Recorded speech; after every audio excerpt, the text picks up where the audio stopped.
Alright, we're going to start another part, and this is going to be our stock part.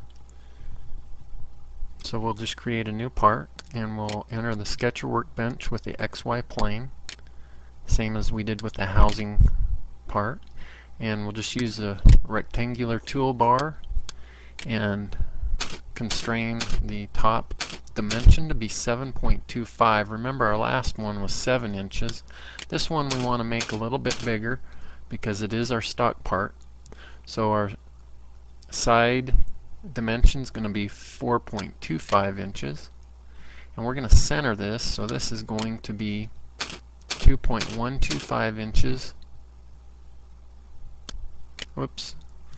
That's actually going to be 3.625 inches. And now this dimension from the horizontal axis to the top is going to be 2.125 inches.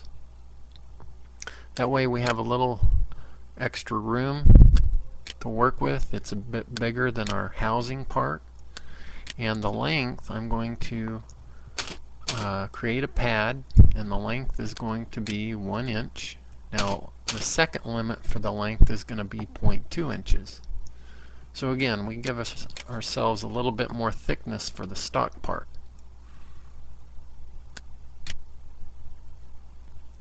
There's our part, and I'm going to rename it. Go to Properties and rename the part number to Stock 1. I'm going to rename the part body feature name to Stock 1.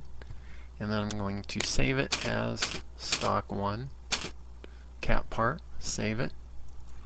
Now I'm going to exit out of this, and I'm going to go to a product structure, and here I have product 1, and I'm going to import some existing components, specifically the stock 1 and the housing 1 cat parts. And notice I've brought those into the product 1, and if I unhide stock 1, I show the housing 1. So I'm going to show that again. And I just want to rename this product part number to housing.1. And I'm going to save this as housing1.cat product.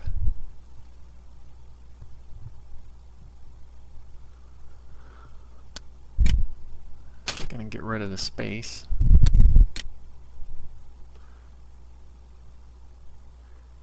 Now what I want to do is enter the prismatic machining workbench, and notice that it creates a structure here. We have a resource list, and we have my product list with my parts, and we have a part operation with a manufacturing program, which all consists in the process list. And I want to make sure that my units, if we go down, I want to make sure that I have my feed rate as inches per minute and angular, and then I want to make sure that my other units are